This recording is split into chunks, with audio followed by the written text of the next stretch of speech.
absurditas malam. Kalau kemarin itu sudah sering kami melakukan kajian mengenai buku ini, seperti di Sanggar Lentera sendiri ada kajian bulan purnama yang itu dilaksanakan setiap bulan sekali, tepatnya di malam bulan purnama. Nah, itu kajian sastra di Sanggar Lentera. Nah, dan untuk kemarin itu sempat beberapa bulan terakhir membahas mengenai buku absurditas malam ini. Terus selanjutnya pernah kemarin di Language Theater ada program ngaji teater, sempat juga membahas kajian sastra tentang absurditas malam ini. Dan lagi-lagi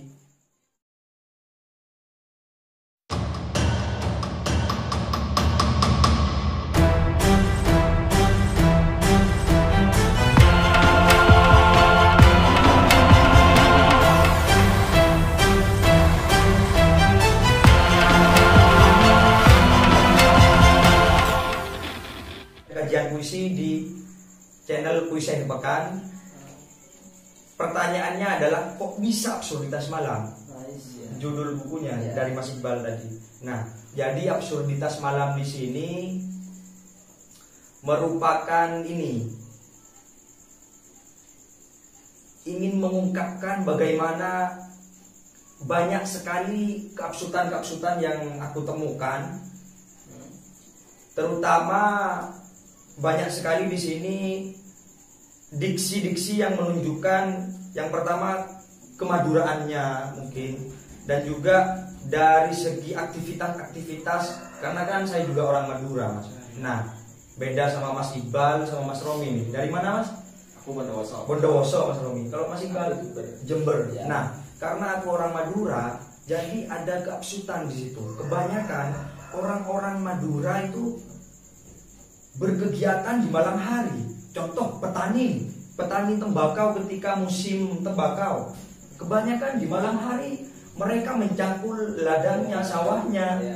Itu kan absurd. Yang biasanya orang-orang di luar Madura itu istirahat, pulang kerja, capek kerja siang hari, tapi malah orang Madura kerjanya kok malam hari. Nah, iya. Betul kan? Awal dari itu ya. Nah, dari hal seperti itu, Mas.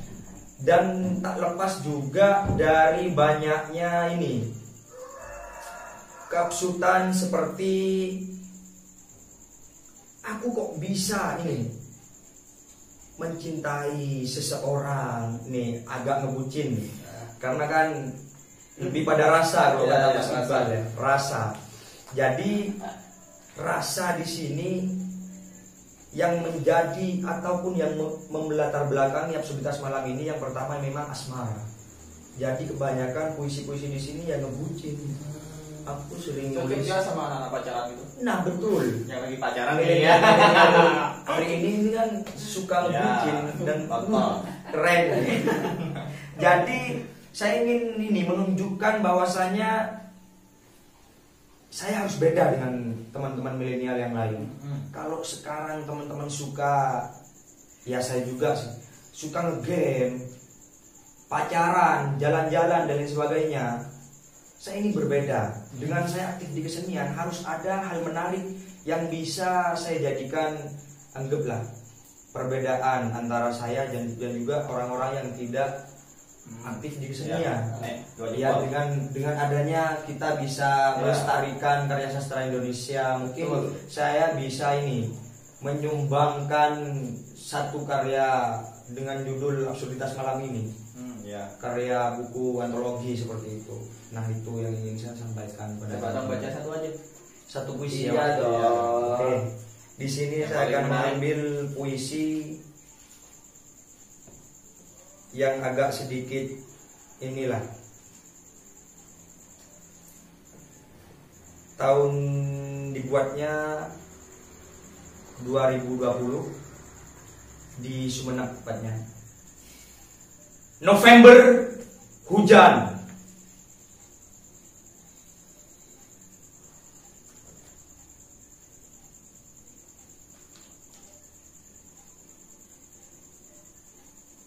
Satu, 2 bulan sebelumnya muntah bunga,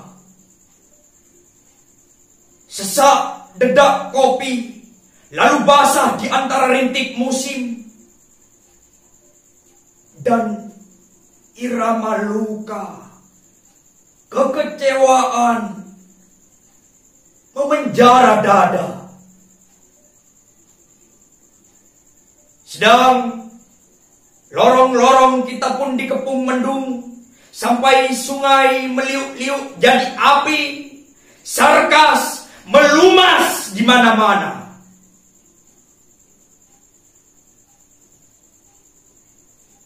Dan November hujan, bandang banjir hingga teriakan-teriakan, cemas, meremas hingga pinta memelas.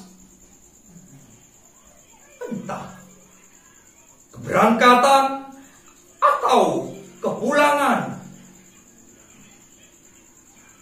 sang pahlawan yang ditanam hujan telah tenggelam antara rindu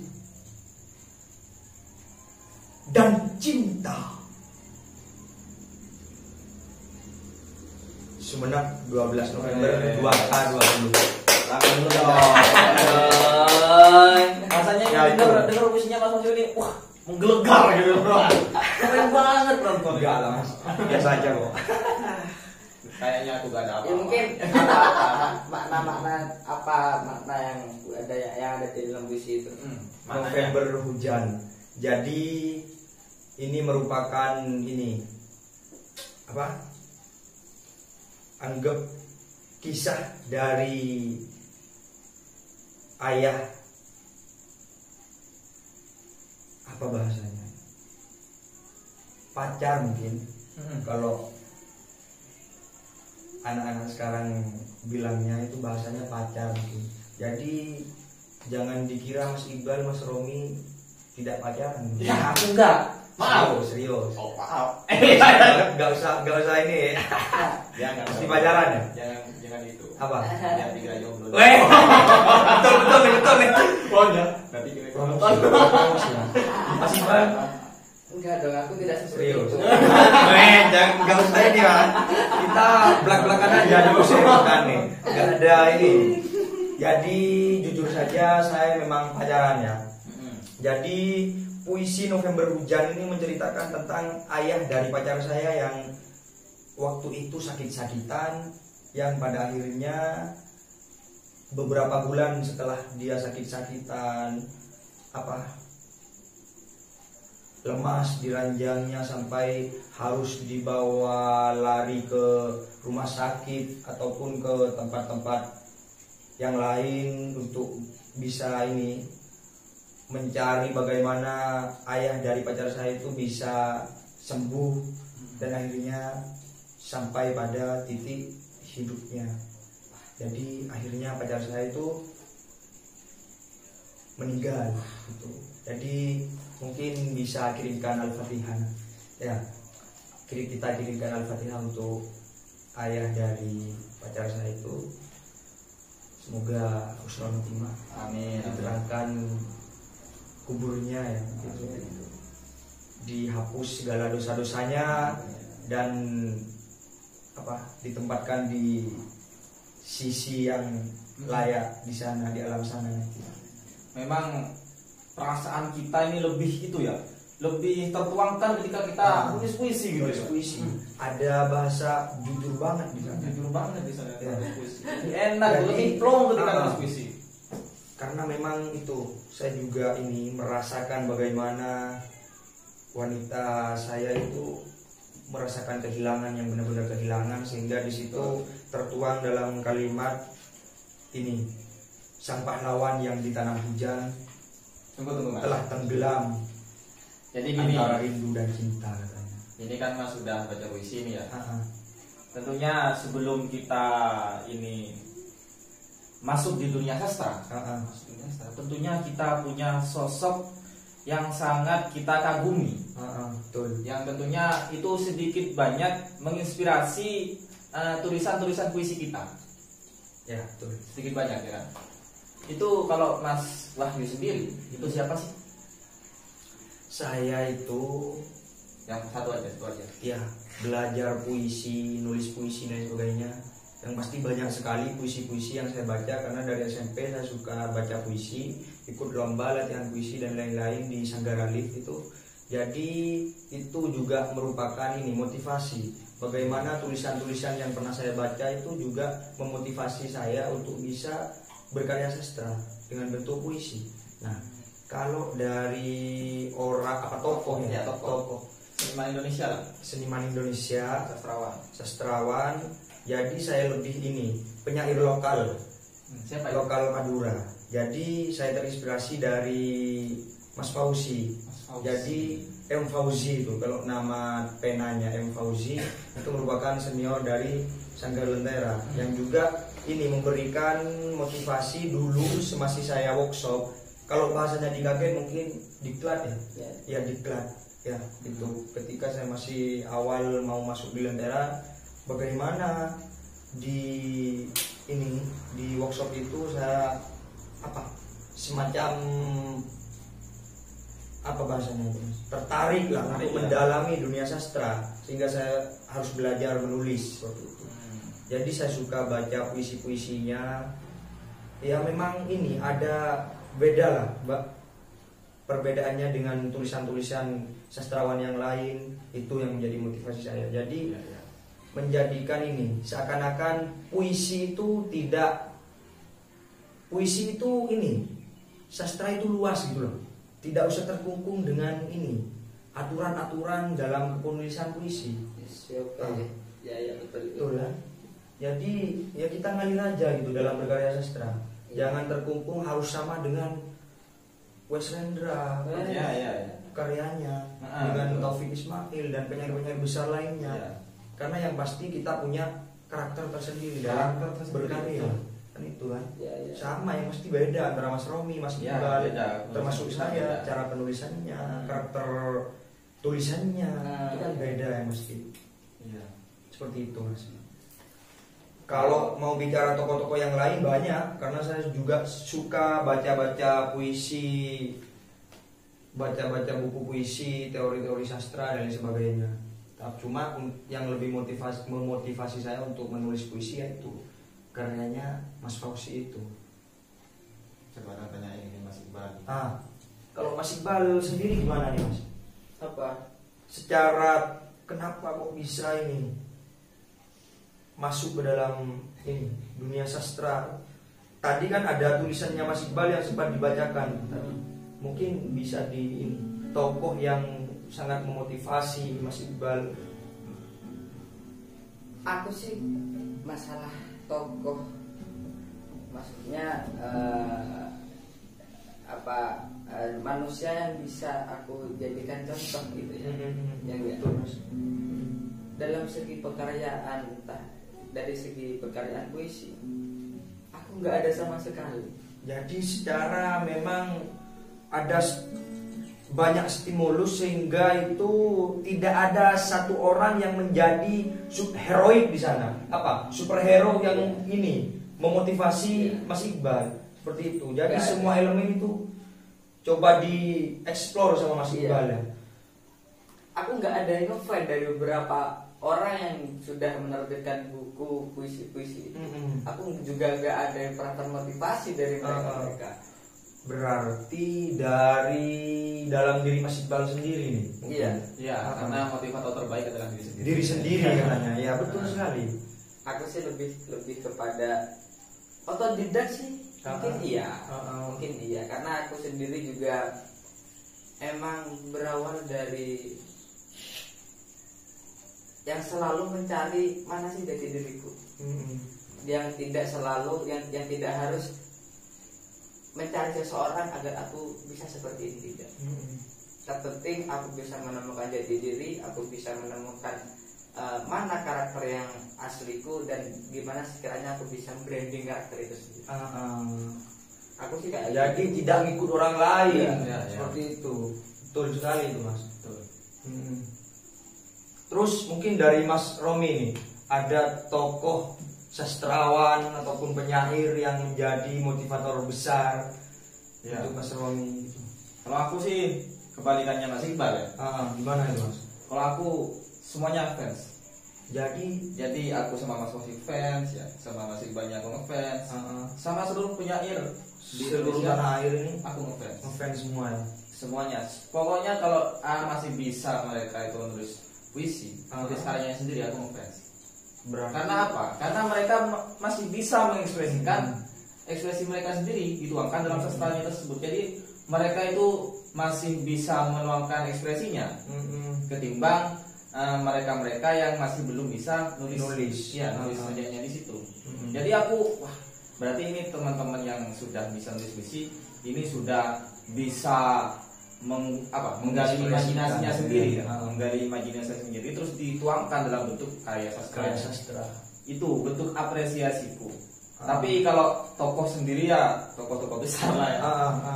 Seperti kalau aku yang suka banget itu majasnya itu kayak almarhum Joko Nurbo ya. Gimana itu? Ya seperti aku mencintaimu dengan sederhana.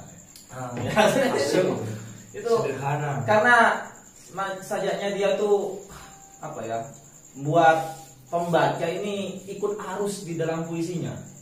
Itu aku sebatas fan, tapi aku berusaha sebaik mungkin untuk tidak meniru ekspresinya dia.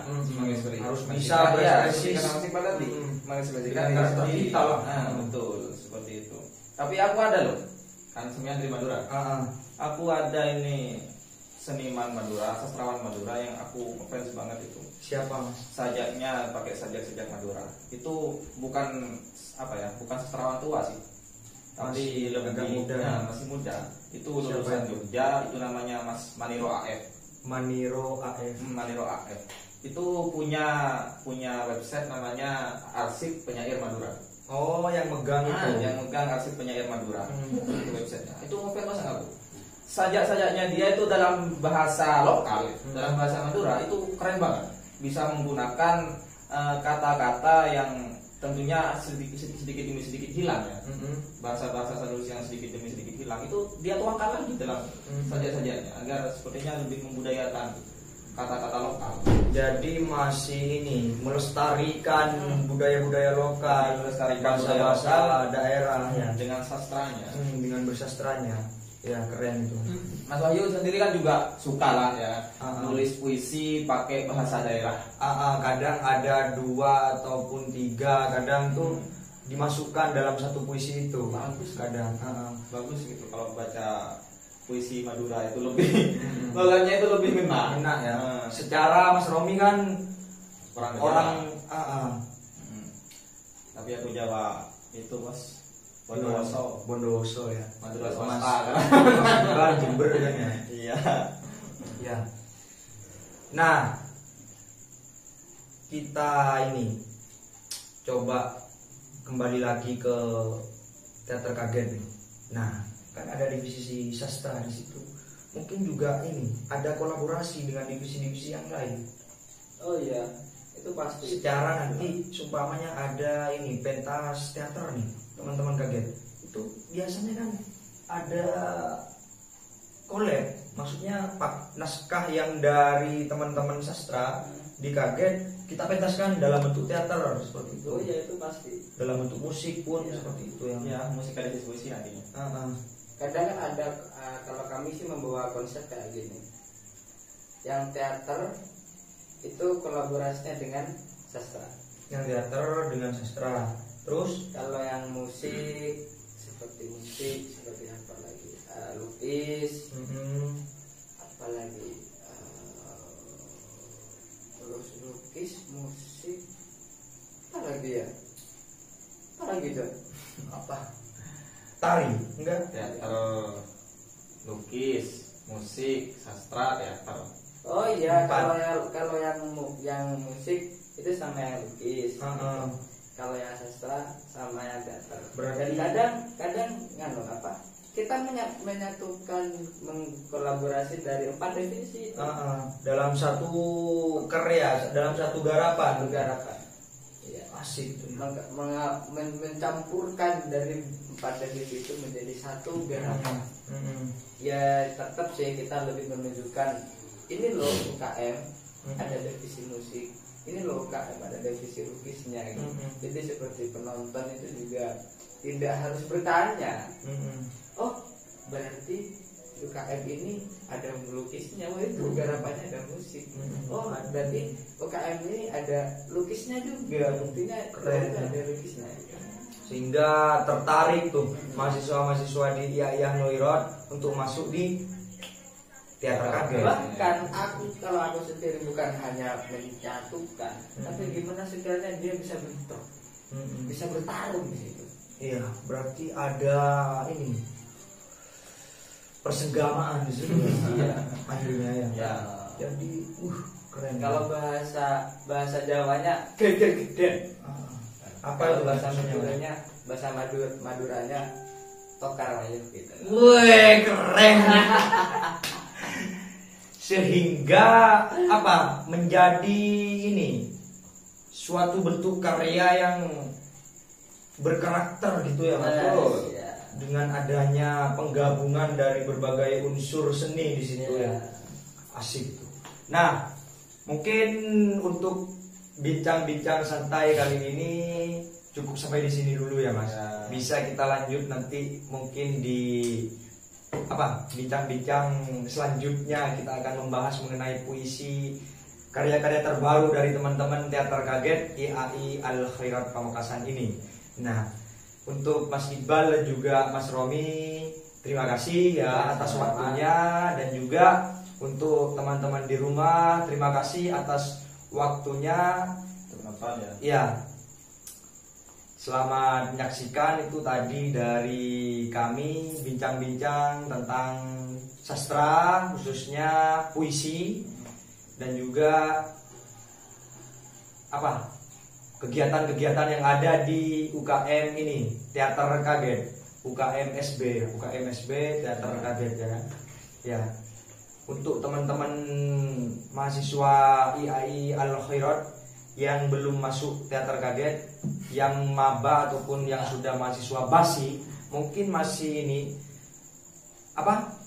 ragu untuk masuk ke teater kaget.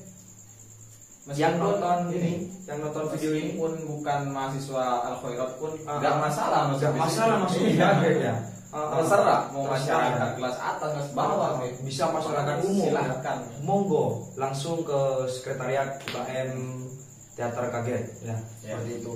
Nah, mungkin kita bisa akhiri sampai di sini ya untuk bincang santai kali ini di Puisi Akhir Pekan. Terima kasih teman-teman atas waktunya. Kita tutup bincang santai malam hari ini. Salam Puisi Akhir Pekan. Salam. Nah, terima kasih.